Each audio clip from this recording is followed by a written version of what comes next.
Hey guys, this is Wilson from Parts Express. Today, in collaboration with Mountain Pass Performance, we had our second tech session on tuning your suspension. Went over whether you're a daily driver, whether you're a canyon carver, or just want the fastest lap around the racetrack, how to tune your Tesla suspension. Here's a recap of everything we talked about. Hope you enjoy. So I got a good group of people out here with us today. We got everybody from stock height cars that are thinking about lowering, all the way to some track guys that you probably see familiar faces with running a lot of products. So we said we're gonna talk to you guys about getting your expertise and some knowledge on what to do with these cars, how to tune them, maybe even initial lowering to street driving to canyon carver to track use. So let's talk about if we can just maybe spend a few minutes on just for us. I want to just do the initial lowering. What are some options out there? I kind of went over already a recap of last session we had about suspension travel on the stock stuff, and just wanted to maybe get your input on just lowering these cars. How much do we lower? Do we, is lowering 2.5 inches a good idea? What's a kind of a decent height to get usability and performance out of these cars? First of all, Wilson and everyone at Parts 3 Express, thanks for putting this together. We really appreciate it, and we're happy to be here to spend some time with you guys to kind of go over some of this technical stuff, because it is good to have an understanding of the limitations and what will make your enjoyment of your car go up and what will potentially make your enjoyment of your car go down. So we've been fortunate that Tesla has chosen to put kind of really cheap suspension on these cars, and that's given us an opportunity to offer products that really give you a nice sporty driving feel without kind of compromising the ride quality. So the nice thing is that the Model 3 suspension has quite a fair bit of travel. And when the suspension is done properly, you can actually lower the car quite a ways and retain still quite a lot of ride comfort. You just have to keep in mind that the lower you go, you have a certain amount of clearance to the ground. So if the car is 4 inches off the ground, you have to stop the platform of the car from hitting the ground over really big bumps and big potholes. So it is going to have to get stiffer, and our suspension is kind of designed in that way that it will engage a secondary bump rubber when you get really low. So at a certain point, when you start lowering the car excessively, it will start to get firmer as that secondary bump rubber is engaged more often. But as you probably mentioned earlier, the big difference is that our secondary bump rubber engages at a much lower height than the factory suspension, which engages on a performance Model 3 almost right away as soon as you have any suspension compression. So that's kind of the good news, is that you can improve the ride quality or keep the ride quality the same and still have a big step up in terms of the feeling of the car, and also the ride height that you're looking for. Unlike some other cars where as soon as you lower them a little bit, everything kind of falls apart and they ride quite poorly. Awesome. So for lowering, what are some differences in the tactical loaders versus, in terms of adjustability for damping? Some are not. The height adjustments, some, how the spring rates kind of come into this. If you could just touch base on that for us a little bit here. One of the reasons we don't kind of talk about what spring rates we use is because the damper, the shock absorber, does so much of the job that if you're just comparing spring rates to spring rates, it's not really a fair comparison.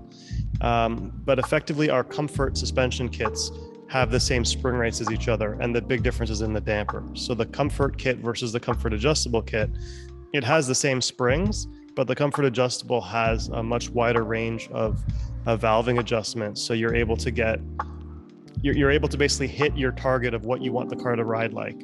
Whereas the comfort kit is not adjustable in terms of the shock absorbers and how stiff they are. So what you're going to get is kind of how we've tuned it for what we think the majority of people will like. But we always recommend the comfort adjustable if you can, because then you have that adjustability to whatever you like, whatever roads you drive on. If you've got really low profile tires, you might want the damper set softer. And if you've got really, small wheels like 18s, then you might get away with the stiffer damper to give you the feeling you're looking for. So really the fundamental difference between the comfort kits and the comfort adjustable is that you can kind of pick what you want in terms of the ride quality. And then the sports kit, you know, if you're not bothered by the way that the factory car rides, if you don't find that that's too harsh and you're looking for a sporty platform, then the sports kit is kind of, that's the way to go, because it has firmer springs and a little bit more aggressive valving, which gives you that kind of almost like Porsche feeling, but the ride quality is still more in line with even the stock performance Model 3 really. A lot of our customers say it's better than a performance Model 3 stock ride. I'd like to under promise and kind of over deliver. So if the factory performance ride doesn't bother you and you're looking for a sporty ride, then the sports suspension is the way to go in that regard. Awesome. So we're ready to lower these cars, and so let's kind of touch base on kind of the first group that a lot of us are in is we daily drive these cars, right? We buy these quote unquote for our wives, but it's really our car that we want to take on weekends and also enjoy, so we want to lower the wheels on it. So for us in that category, what would be some suspension pieces or some paths to take to get us a goal of daily driver? We want to kind of maximize or get a little bit more comfort out of these cars, but also, you know, close the wheel gap and also get a little bit better performance.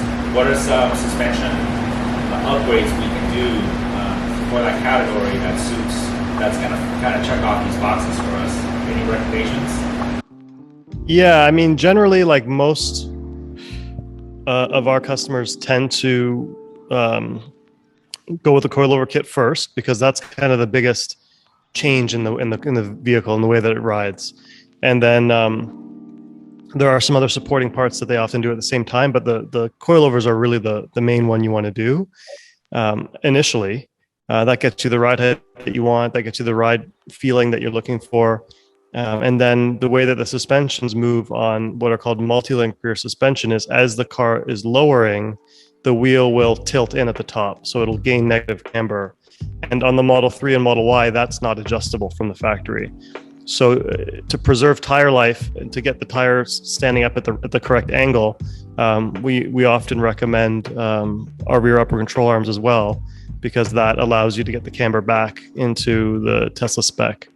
And then for excessive lowering, you'll also potentially run out of the adjustment range on the rear toe arm. So if you're really looking to lower your car a lot, and then you take a lot of camber out with the rear upper control arm, now there's not enough adjustment in the toe link.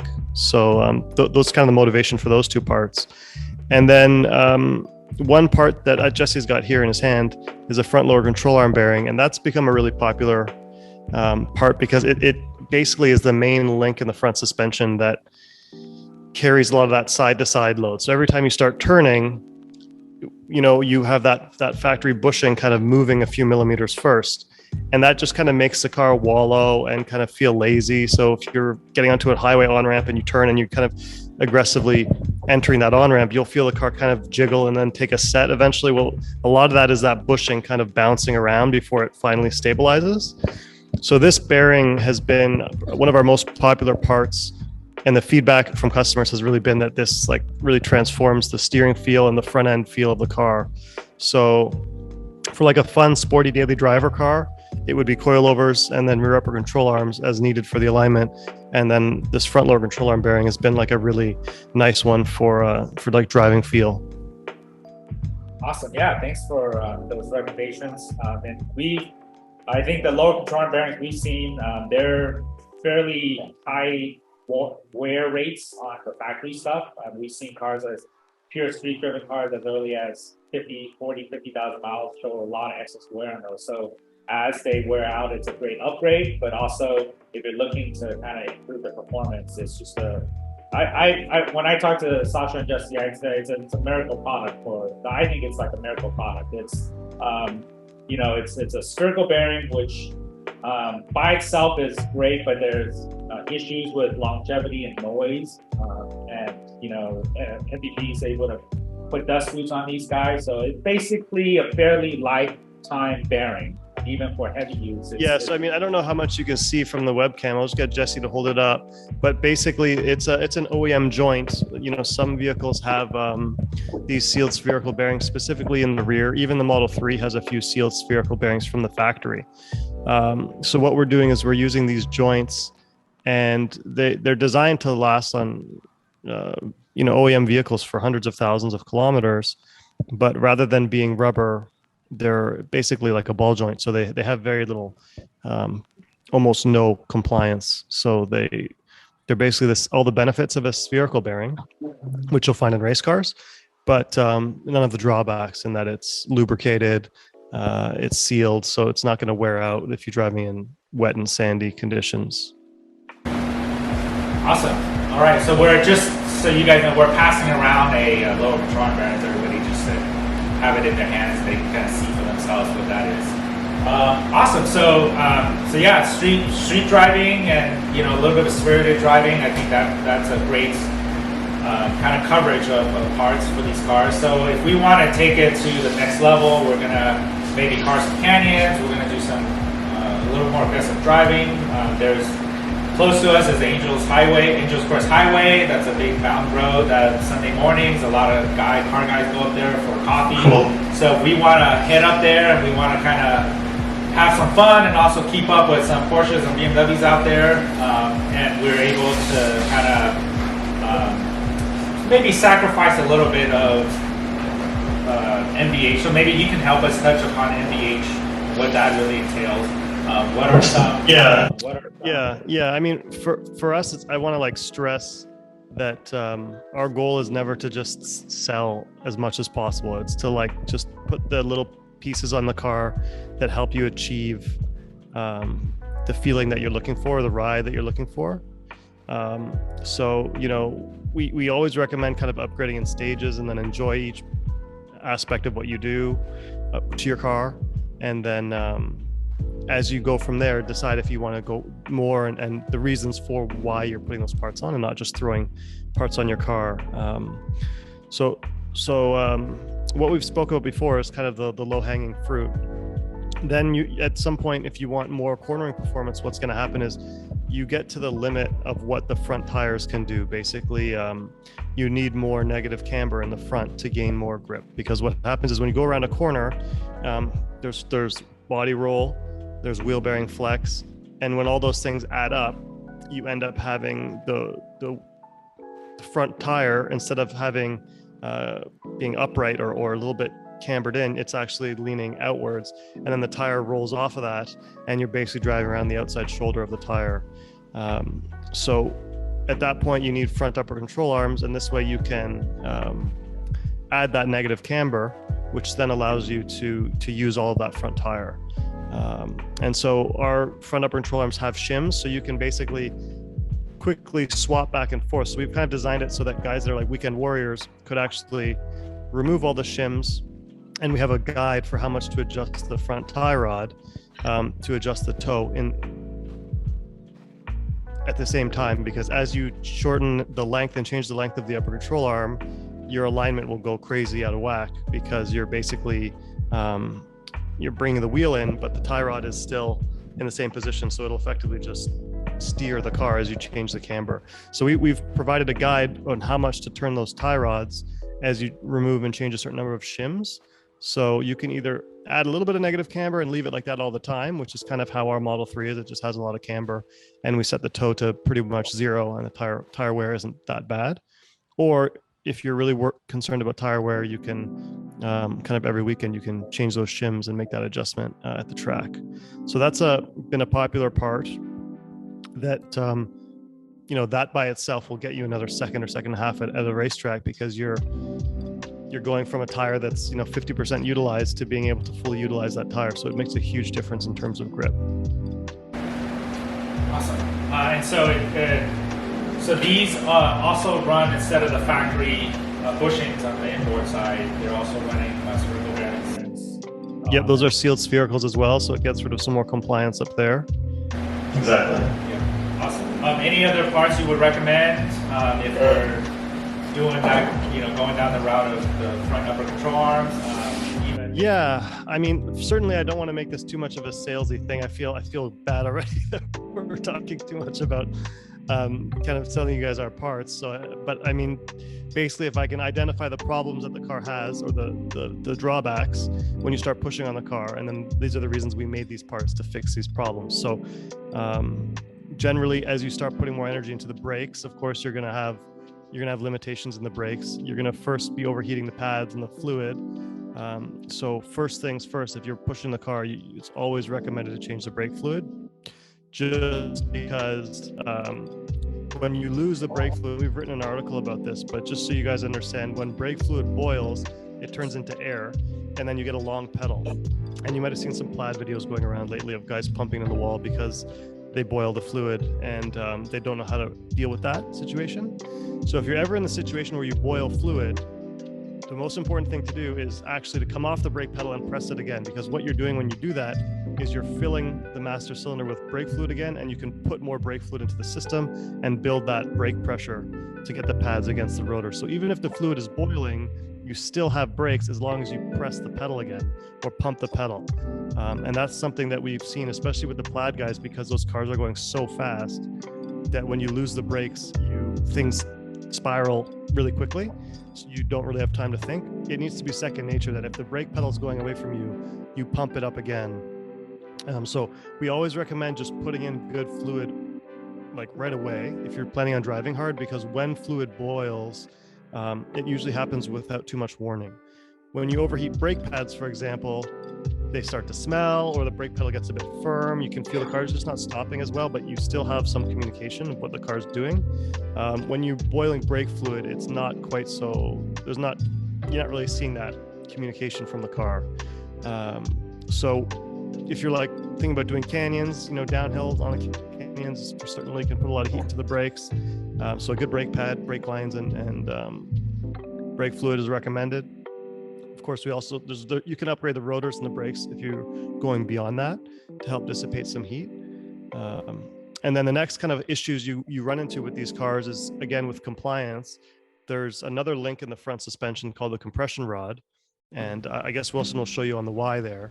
But basically that bushing takes all of the forward and rearward load. So when you press the brakes, basically the wheel is trying to go backwards, and the car wants to keep going forwards. So it's the wheel is pushing really hard back into the chassis, and that arm is all that's keeping the wheel from kind of coming into the driver's compartment. So there's a bushing in there, and that bushing has an air gap. You can actually see there's a few millimeters of air where that arm is free to move forward and backwards.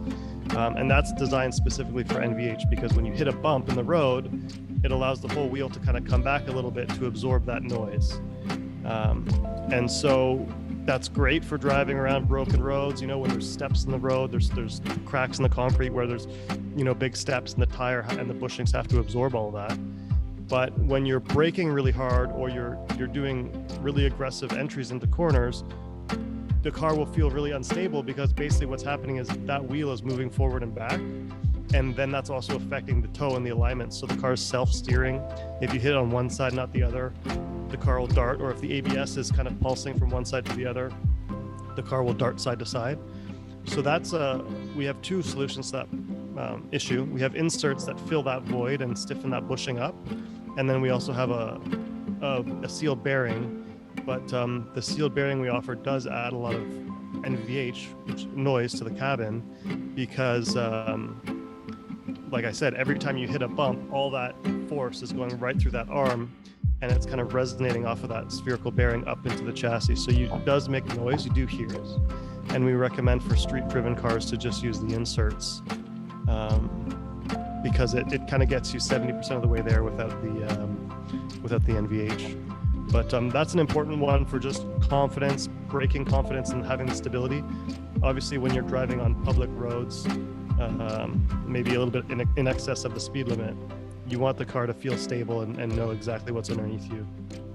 So those types of bushings, it sounds silly, why are we talking so much about bushings and bearings? But I can tell you from experience in racing, when you're racing in classes where you have to use the factory bushings or even urethane bushings versus when you're allowed to use sealed spherical bearings everywhere, the car is a totally different driving experience. You go from feeling like you're in this wallowy, soft, uncertain kind of boat to having even a very heavy car. You feel solid and you know exactly what each tire is doing and if it's at the limit of adhesion or not. So all those little pieces, they add up and they give you that confidence. The kind of the same thing goes with our rear subframe inserts. The rear subframe can move a little bit, and so by locking it out with those inserts, it's just moving those steps towards you having a direct connection to the tire, and that's ultimately what gives you confidence to push the car.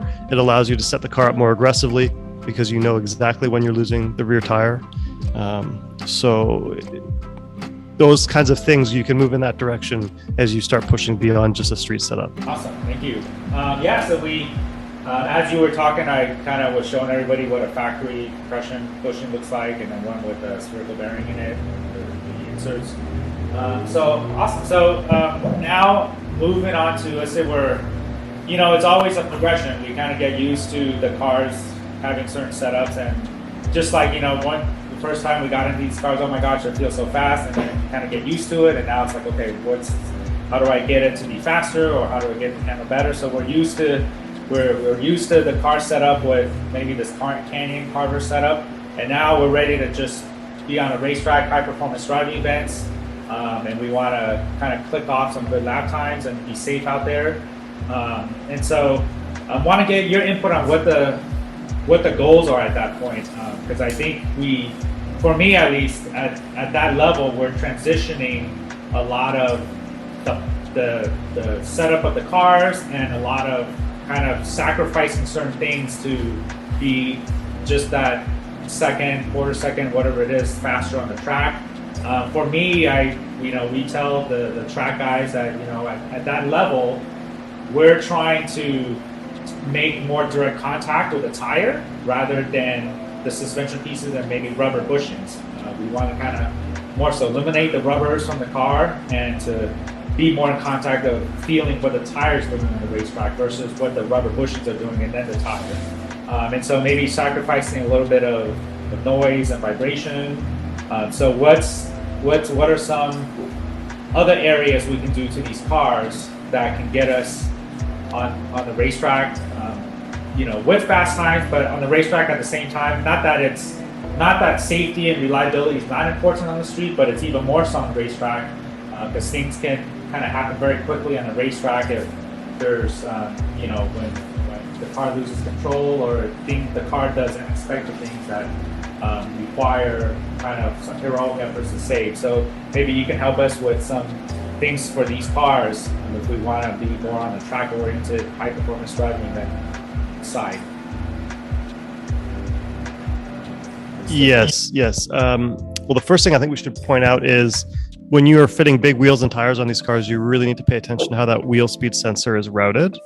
Even with the factory front upper control arms, if you fit a really large tire that's right against the knuckle there, you can rub through that wheel speed sensor. And when that happens, the ABS system kind of loses its mind and it puts a really strange brake bias in. And so it's not just like you're losing ABS, you're actually losing a lot of performance from the brakes. So the most important thing is preparing the car properly before you go into the racetrack or driving on the roads and making sure that anything that can cause that sort of trouble is covered off. So the wheel speed sensor is kind of the main one.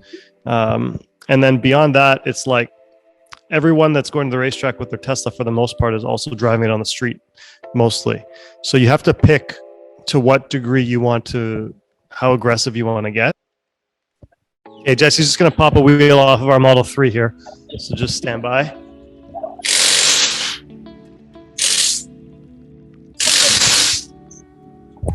Okay, I don't know if you guys can see that okay? Yeah, we can. Okay, so if you look here, sorry. Try and get up close to that. So if you look here, you can see this wheel speed sensor routing. And basically when this wheel speed sensor is installed correctly, it needs to have the correct amount of slack here that when you steer the wheel, so Jesse can turn the wheel here side to side. that you can go the other way. Even at steering all the way here, there's still slack. You see how much that tightens up? It needs to be that when you steer it, it's not under tension, but also that the wheel speed sensor can't come around the front and get on the tire. So we've actually removed a little bit of material from the nut from the upright here to fit 11-inch wheels in the front. And this is actually an old design that these Teslas used to come with a metal bracket that held the wheel speed sensor. Now they have a plastic clip. So as a result, we recommend that people put a zip tie right here. And there's actually a little bit of a casting step behind here. So the sensor kind of fits nicely there. And you can actually pull on these wires. You can actually get the wheel speed sensor to slide in these rubber mounts a little bit. So you can get a little bit more slack there. But that's basically at full droop what the sensor should look like, and then you'll never rub through it. But we have a lot of guys that kind of don't pay attention to the instructions there, and then the tire will rub through the sensor and you get into a lot of trouble.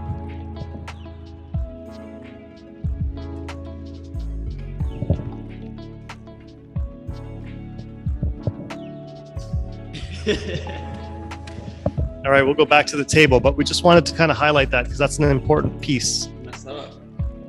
Yeah, so that's an important one, Wilson. We want to kind of point that out for any of the DIYers. I mean, you know that obviously already, but a lot of the DIYers kind of might not pay attention to those little things, and that's kind of an important technical detail when you're modifying these cars to get right. Any other advice for track?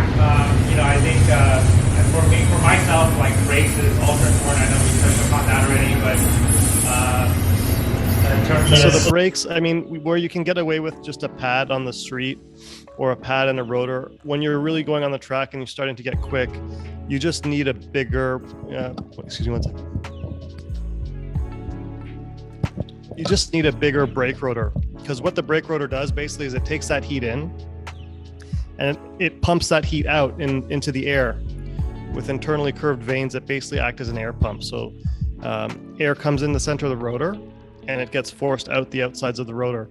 And that's the only really mechanism that the brakes have to dissipate heat, other than just radiating it out, which really only occurs when the rotor's almost glowing red hot.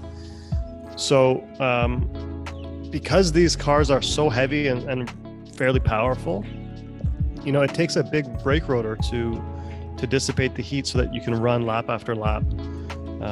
And so a big brake upgrade is one of the first things you're going to need to do, especially if you want to be able to run for more than 1 or 2 laps at a time. And then beyond that, you're going to eventually want stiffer springs, because even our sports kit, the spring rates are quite soft. They're kind of designed a lot for enjoying the car on the road. So we have a firmer spring kit that's available, and that it's still very soft in terms of race track spring rates. So the nice thing is that the Model 3 doesn't need really high spring rates to work well, and you get to still enjoy the quality of the ride on the road, not kind of bouncing around with 2,000-pound springs. Beyond that, you start to get, once you've got the bushings covered, the brakes are working well, you've got enough camber, and you fit a large wheel and tire. Beyond that, you kind of get to the point where you just want to start looking at adding downforce, so with a wing and a front splitter. And then after that, it's kind of like our party box, which is, we kind of reserve that for customers we have a good working relationship with, because there's a lot of liability there in terms of us manipulating what the car is doing. But it does free up that next level, because the factory, even with track mode, it is very restrictive. The stability control is still active. The power deployment is still very dependent on if you're steering.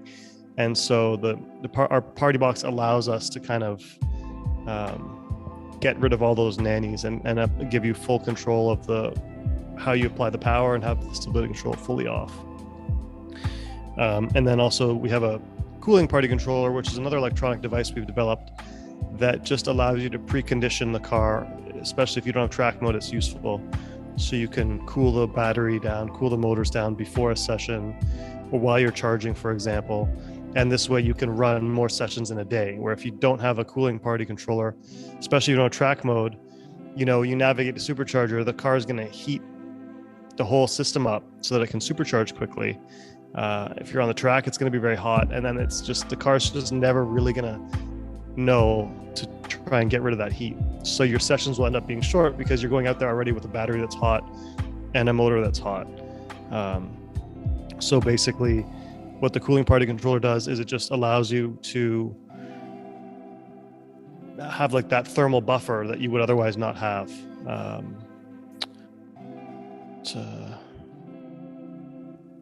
I can't remember exactly how much longer it allows us to run, but it's pretty significant when you have that versus not having it, especially if you're supercharging. It's also one thing to note that you guys might not know, but when you're navigating to a supercharger, what happens is the vehicle tries to heat the battery. So it wants to get up to a really warm temperature, because at a high temperature, the battery can absorb more power. So it's basically able to charge faster. But the way that it heats the battery is using the motors. So it'll actually run the motors in a really inefficient way that'll create a lot of just resistive electrical heat in the stators of the motors. And so basically what happens is you're actually overheating the motors and the batteries when you're doing that. So even while you're charging, you'll actually see that this can occur. And so you'll end up with hot oil temperature in the motors, hot stator, hot rotor. And so again, you can get to the track, and if that stuff hasn't cooled down, you'll go out and you're like, one lap, the car will overheat. So it's really important to understand when the car is getting hot, how to precondition it, or at least know enough to drive it for a little bit so that the coolant is circulating and can cool all that stuff down. Like if you're at a track that has a supercharger, like I see that you guys have Button Willow and Laguna's got superchargers now, that's awesome. But if you don't have a way to precondition the car, you're going to supercharge the car and you're going to be able to do 1 or 2 laps, and then it's going to be overheating. So certainly something to keep in mind. Yeah, so if you've got track mode and you don't have a CPC, then you would probably want to keep it in track mode for about 15 minutes before you go on the track to cool everything down. And if you have a CPC, we'd recommend you turn it on 15 minutes before you're done supercharging, and then leave it on for another 10 minutes or so after that. I mean, if you have a data logger or you have a Scan My Tesla or something, you can see the temperatures of everything. But as a general rule of thumb, 15 minutes while you're charging and then 10 minutes after will get you pretty good. Awesome, thanks. So to wrap up, ways to tune these cars, I think there is a real big misunderstanding or maybe just lack of knowledge for anti-roll bars. Maybe you can help us clarify what an anti-roll bar does. I know the word itself is fairly self-explanatory, but what this item does, and how do we improve upon that on, with cars maybe doing the canyons or the track use, how to maximize that part to work with the rest of the suspension pieces and to get these cars to corner a little bit better. Okay, so it's a little bit to do with our personal tuning philosophy, but our tuning philosophy with these cars is basically to have the maximum amount of grip and the maximum amount of ride quality, because we know that most of you guys are driving these cars on the road. So we want to kind of get away with, relatively soft springs, relatively soft dampers.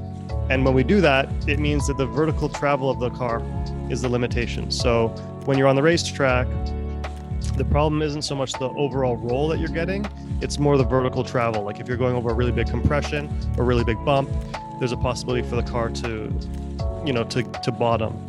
So anti-roll bar does not help with that. And in fact, an anti-roll bar makes the ride quality worse on the road, because what an anti-roll bar does is it connects the two sides of the vehicle together. So it makes an independent suspension less independent. So the bigger the bar you put on, the more that one pothole is going to upset the entire car. Kind of for perspective, like our Time Attack 350Z that is on par with some of the fastest sports cars in the world, it does not have a rear anti-roll bar. It does not need a rear anti-roll bar, and it's faster without a rear anti-roll bar. So people often think that bigger roll bars are better, but it's been our experience with the Model 3 that that's not the case, especially not with the way that we've designed the suspension to work, and that the roll bar is a tuning tool, so you use it to slightly adjust the balance, because it's a lot easier to change anti-roll bar settings than it is to swap springs. You can make changes to the anti-roll bar without having to realign the car, for example, if you're doing spring swaps and that sort of thing.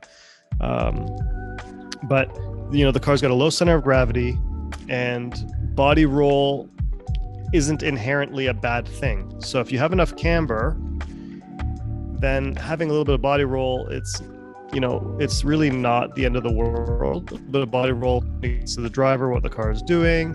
It gives you some feeling for what's happening with the car.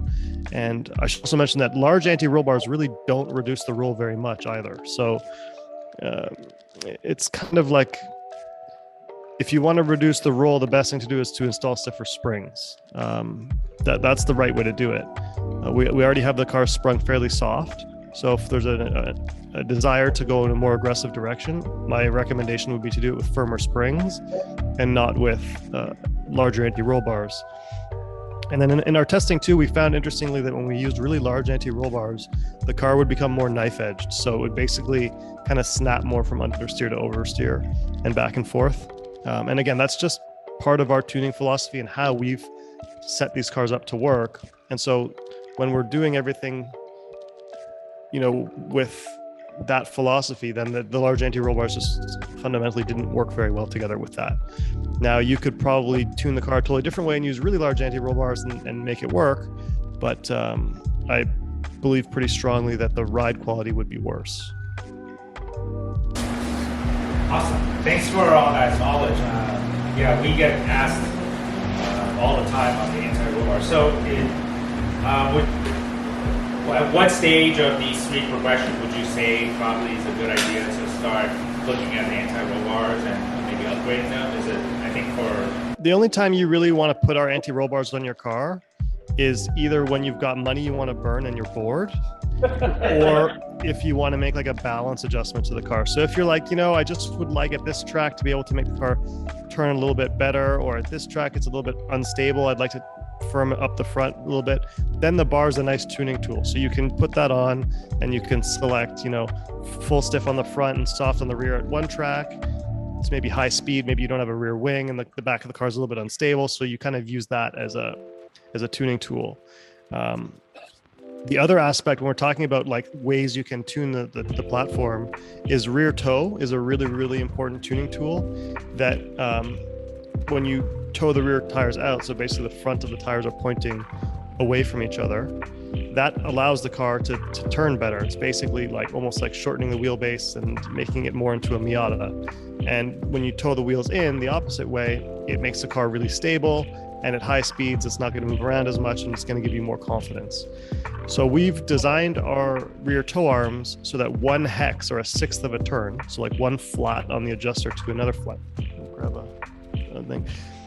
Basically, when you turn that adjustment 1/6 of a turn, which is basically one flat to another flat, so it's really easy to see when you're working on the car. You kind of just line your eye up so that you're looking at the flat of the adjuster is totally in line with your eyes, and then you turn the wrench until it lines back up.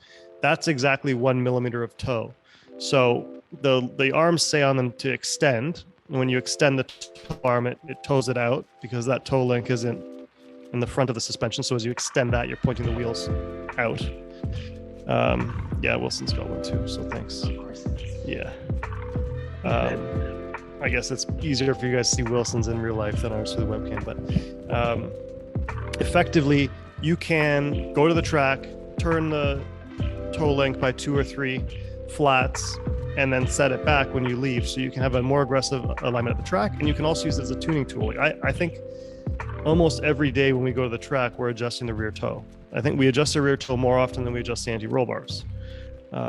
So it's a really powerful tuning tool, and it's something where you can run a pretty aggressive track setup. And because our adjusters they're 100% precise, you can just go right back to where you were before. And if you mark that with a paint marker or a paint pen, you put it back in the same spot. Like there's no chance it could be in a different position. So your alignment will be the same as when you had it on the alignment machine.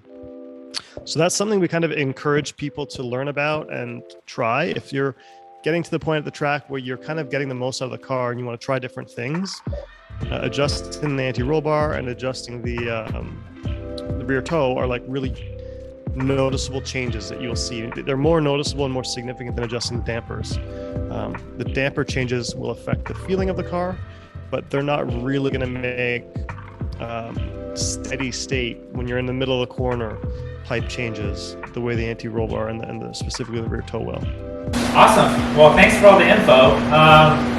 I think if you don't have anything else to add, I'd like to just open it up for some questions from us to see if anybody have any specifics they can pick your brain on. Anybody any questions for these? Yeah, sure. We also have our hybrid 350Z here, if you guys want to see any of that, and we have our Model 3 on the hoist. So is there anything you guys want to see or have questions about specifically? We'd be happy to show you those as well. Any questions? Yes. Oil cooler.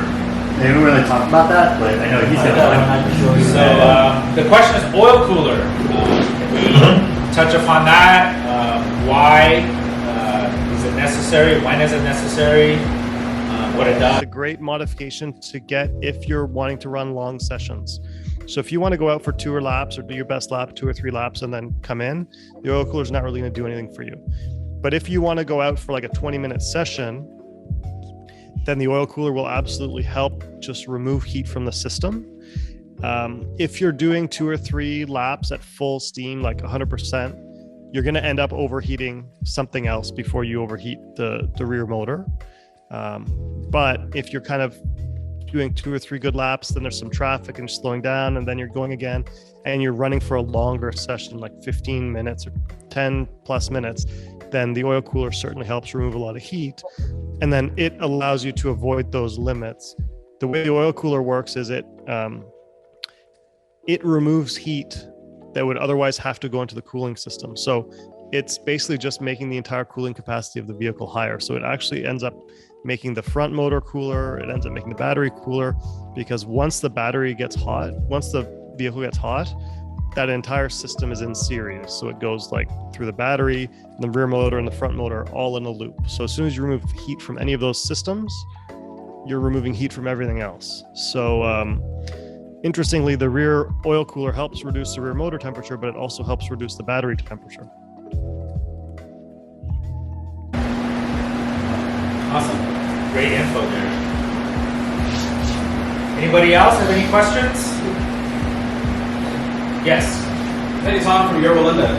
What do you use as far as like a seat or harness to keep yourself from sliding around so much? Like seats and harnesses are good ideas. We haven't produced a product of that yet because we're kind of the opinion that most people are driving their cars every day, and that's kind of not super comfortable.